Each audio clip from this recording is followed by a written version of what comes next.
Hey guys, welcome. Welcome. Today we have a special guest with us. We're going to interview Michael. How old are you, by the way, Michael? Believe it or not, 54. 54. Yeah, you look healthy and you look good for your age. And where are you from, by the way? United States, Pennsylvania. And what brought you here in the Philippines? I guess a couple things. Originally, I was just coming here because I was interested in traveling to like an Asian country, and I've never been this far away from home. So that was probably my initial, and I'm a warm weather guy. And then after that, when I was researching about the Philippines, then you're, introduced to the opportunity of meeting a Filipina here in the Philippines. So that kind of encouraged me as well. And then after that, I kind of met a Filipina online, and that kind of was like the final push for me to come to the Philippines. So you started having online relationship with a Filipina? Yeah, that started, I'd say, the third week of March of this year, 2024. Okay, and how was the relationship online? It was fine. I mean, it starts out kind of slow. It's like emailing, and then Facebook Messenger, and then eventually once a couple weeks go by, then both the Filipina and myself, you become more comfortable to talk video chat, on Facebook. So when you get here, how was your relationship? Like, was it what you expected? Like, because people have different opinion of this, having long distance relationship, and they started having a online relationship with the Filipino, and then when they got here, things were different. I would agree with that. They definitely do get different, because I feel like the person that you get to know online or video chat is only one portion of a 24-hour day. So think of it, when you're with somebody all the time, you get to see their true colors all the time, versus being online video chat. It's only when it's convenient for them or convenient for me to talk. So usually those times are happy times, everything's good, everything's perfect. You don't really know what else is truly going on in a person's life. Okay. Now, you had already decided to travel to Asia, right? Or specifically to the Philippines. Right. I mean, you weren't, you didn't decide to come here because you met someone. You were already going to come here. Yeah, that was my main goal, Right. was to come here because it was an interest of mine, and I'm a warm weather person, and and then when you research and you start seeing other videos on YouTube, I begin to educate myself, and it interests me more to come here for a future, maybe retire here someday. Okay. So when you decided you were going to come to the Philippines, did you think, well, it might be a good idea to try and meet someone before I come, so that when I arrive here, I have someone ready to start a relationship with? And why that versus coming here and then trying to meet someone, boots on the ground, as they say? Why would you choose that direction? I guess because it was the opinion of others when researching online, that they felt it was better to, when you meet somebody online, you kind of go through the process of elimination. Like, you get to know them, and maybe they'll check this box, that box, and you might get to a certain thing, be like, oh no, that's not good, and that's not good. And then you can just move on and meet somebody else online. So it's like you're kind of just doing the process of elimination, which sounded like the better idea. Well, I'm asking those questions because, it does sound like a good idea, but things don't always work out. Yeah, that's why I always recommend, if you meet a Filipina online, don't start your relationship online. Maybe start getting to know her, but don't start dating her online. Yeah, not where you're in a committed relationship as such. No, I definitely agree with that. Yeah. That's why we always encourage people to, once you've, you're getting to know someone online, is to make that trip out here as soon as you can. Yeah. And meet them in person, and then decide if you want to get into a committed relationship. Yeah, that's very important. Yeah. How long were you in this online relationship for? Oh, so basically, like I said, we started chatting online like the third week of March, and then so you figure, just say April, like 3-4 months prior. Okay, so that you are following good advice, because that's what most people would recommend. Yeah. Not leaving it to. Some people go a year plus before they come and meet the person they've been communicating with. So 4 months is pretty good. You keep missing the interesting parts here, like. you know, I don't want to skip over the fact that he had this online relationship and for 4 months, and then he came out here and he met his LDR in person, but obviously things didn't work out. Yeah. So the question is, why not? Oh, wow. Honestly, for other people like myself that may be thinking about visiting the Philippines or anywhere, it doesn't even, honestly, this doesn't just happen here. It could happen anywhere, but there was just some dishonesty. The Filipina wasn't exactly who I thought she was. And to the point, it's basically money. Yeah, Money. Yeah. Yeah, money is the big issue. Right. Now, money, was that family pressuring for money? Because that seems to be the more common situation. It's the family pressure, and then as well as this particular Filipina was also, from what I know, getting pressure from her friends, her female friends, knowing that she has a foreigner and maybe they were in financial problems and it was an opportunity for them to take advantage of this Filipina. And then obviously I'll help anybody. I'm generous, I'm humble, like I try to help anybody, especially when you care about them. And then later you find out maybe the money that you were helping her for something was going somewhere else. Yeah, yeah. How soon did you see this red flag with the money? Was it immediate? Because you didn't see it, obviously, when you were having an online relationship. It was, yeah, it wasn't right away, because even before I came here, I was, you know, they have to get load data for their phone, and I felt bad. So like I would send some money just because I wanted to contribute, because it was to my benefit to have video chat conversations with her too. It wasn't just me. So it was just little things. And, you know, so it wasn't like I never gave her money. But then when I came here, and that's when kind of things changed after arriving, you know, like needing money for certain things. And then other people, family members telling me that maybe that money wasn't going where I thought it was. And if I understand the story correctly, I mean, you know, another red flag was the fact she wasn't really making the effort to spend the time with you that you wanted, and you found yourself kind of alone. And that would be the secondary thing after the money. A definite red flag is not feeling like I'm a priority. Right. Yeah. You know, going out to dinner and she's on her phone constantly.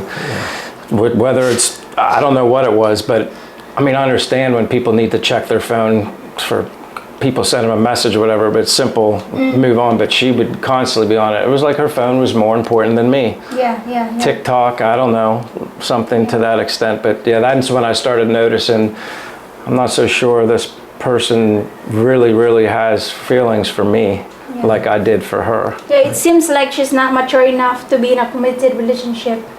Exactly, immature. How did you feel after you had realized this relationship wasn't going to work, and you are out here in the Philippines, and one of the main reasons you came here to meet this girl was now gone? So how were you feeling at that time? How did that affect you? The way I describe it to everybody is I felt, obviously I was hurt because I put so much faith in myself to come here in the first place. And I was confident in my decision to come here. So when you're confident in your decision and then it comes up as a failure, my confidence was shattered. That's how I felt. And it made me feel depressed. It made, you know, I lost my confidence. I just felt like a failure, honestly, like I made a big mistake. And also before I came here, you have the other family members. Mostly people were supportive of me coming here, but some people have their opinions. Oh, this, it's not safe, it's not that. Don't go all that way for a woman, you know. And that was also weighing on my mind, you know, like, oh my gosh, all the people that said don't come here for those reasons.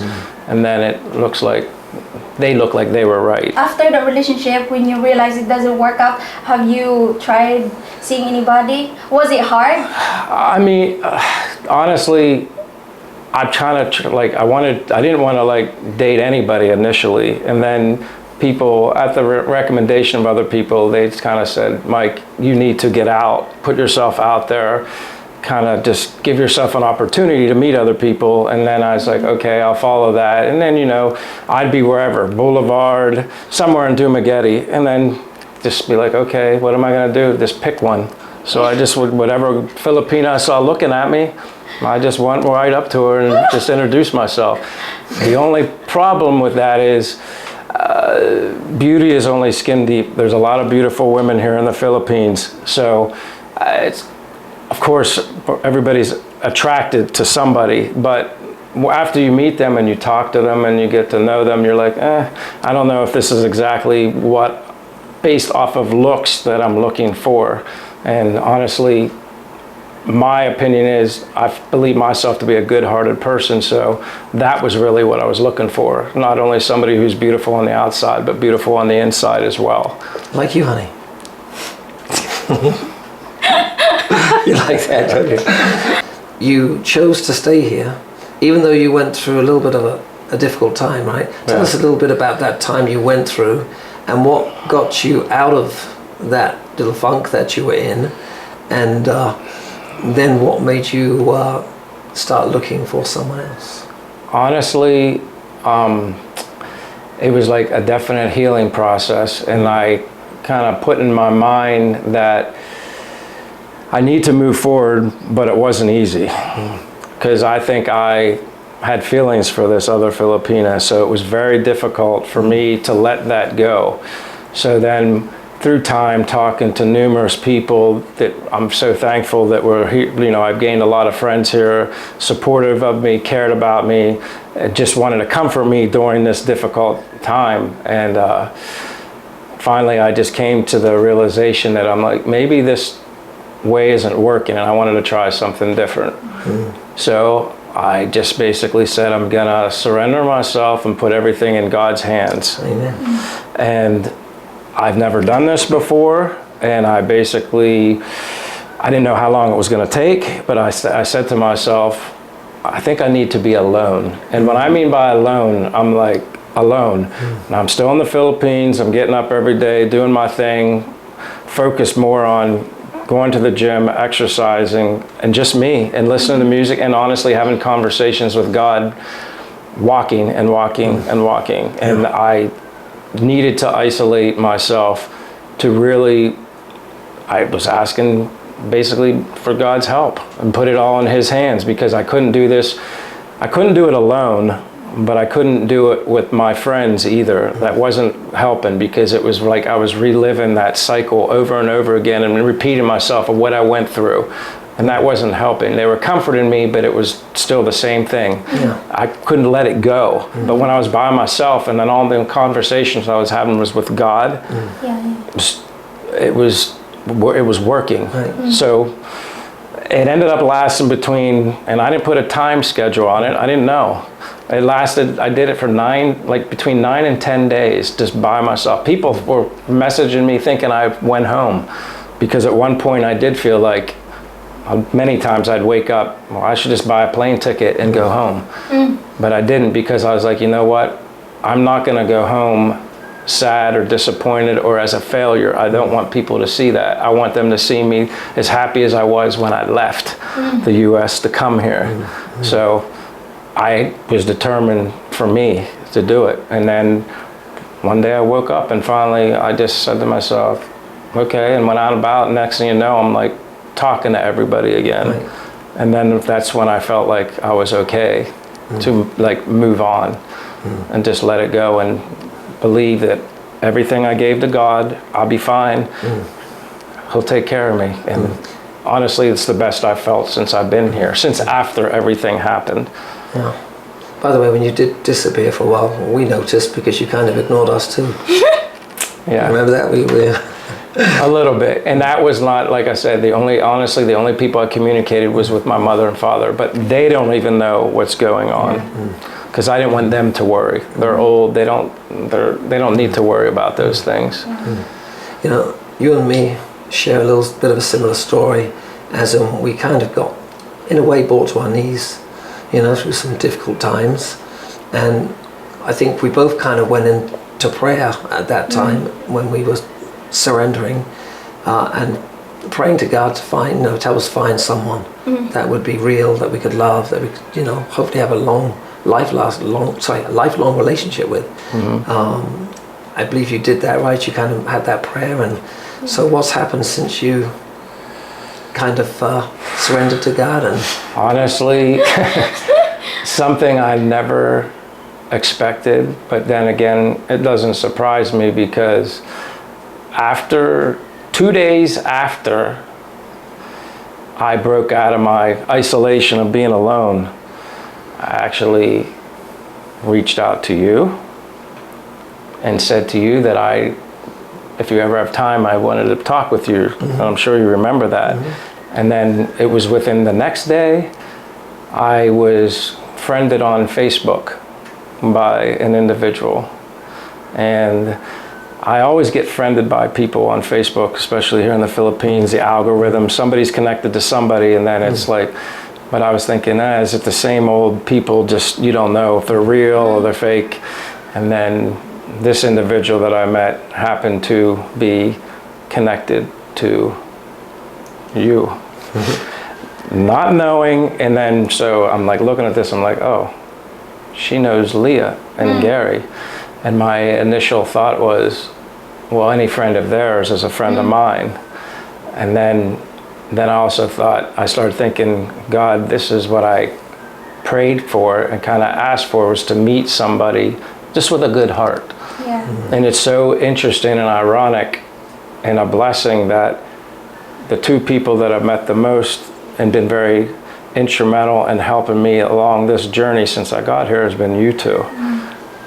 And I just think, well, I believe and know in my heart that God always puts people in your life, good people, for a reason. At least surround other good people with other good people. And I was totally floored when I met this individual reached out to me, and then I sent, and I don't normally do this, but I sent her a message, Facebook Messenger, and I just said those words. I'm like, I don't normally do this, but I see you're friends with Leah and Gary. And then she responded and said, not only am I friends with them, you two are almost like sisters. Yeah. Very close relationship. So that was, I instantly felt like this is some sort of blessing, because I think so highly of you two. So appreciate that. Likewise, by the way. Thank you, I appreciate it. So is it safe to say right now that you are in a committed relationship? What's the level? In my opinion, being a Westerner from the United States, I consider myself to be only committed to her. Because when I date, So excited. because when I date or get to know someone, I only entertain that person only. I'm not juggling multiple girls, getting to know different people. Yeah. I don't think that's fair. I'm not being respectful for myself, let alone the other person. And besides, if you have too many distractions of getting to know multiple women, which some people do, and that's up to them, that's their choice, but I don't do that. Like, I focus on that person and give them attention and make them a priority. And the nice thing is I'm getting the same thing in return. Yeah. And you mentioned earlier, it's easy to find a girl here in the Philippines, but it's hard to find the right one, you know? Yes. Yeah. That's true. Yeah, and it is true. Yeah. So this relationship is then fairly new. So we want to, at some point, maybe in the near future, we're going to have you come on the channel again with your mystery girl. Mystery girl. And I want you to be able to really share how this story as your success story. Yeah. Yeah. Which at some point was looking like a failure story, but you turned it around. And this is really what's exciting about this whole testimony of yours. And that was actually I told myself that my main thing was my story is going to have a happy ending. I told myself that, as I said, I just want to meet somebody that has a duplicate heart, matches my heart. And I don't think I know that has happened, because it's just too You can just feel it. You just know it, and it's just too obvious. And yeah. Well, you guys can see it and feel it, but as outsiders, and we know the girl pretty well, and we're getting to know you pretty well, and we think that you're a match made in heaven. And I said to her, you know I can't compare anything here as comparing it to heaven, but I told her when we walked together, I said, sometimes I feel like I died and went to heaven. Yeah. I told her that said today. It to me, honey. I was going to say, did you do a video a while ago with somebody who said, I died and went to heaven? I didn't read Yes, you did. No, you did. You did a video. Oh yeah, that's right. We're not going to title it that. That's right. Yeah. Who was that? Adrian. Huh? Adrian. Oh yeah, that's right. So you did do a video already. Someone said the same thing I did. That was the title of the video. I died and went to heaven. Wow. But don't say that. That's a bad luck because they broke up. Yeah, Oh no. that's true. Maybe you should edit that out. I don't want that to jinx. Don't ever say that again. Okay. No, maybe I'm not gonna put in a title. Maybe that was a bad Yeah, luck. no, that'd be like a jinx, bad luck. Oh my gosh. Yeah. That was funny. Anyway, Mike, we're praying for you and praying that the relationship and everything works out. Yeah, and we're happy to see you happy. And that's what I told the Filipina also, is that it's nice to see other people happy for me and her. That's the best part. You know, not only do we feel it and see it, so does everybody else. Yeah. Thank you so much for sharing your amazing story. Thank you. I look forward to part 2. Yeah, me too. The reveal. Yeah. Some people might be surprised. Yeah, I know. Stay tuned. I like to be surprised. All right, so stay tuned with follow up with Michael. Absolutely. Michael Jackson. That'd be great. Oh my God. Thank you guys for watching until the end, and I'll see you in my next video. Bye. Thank you.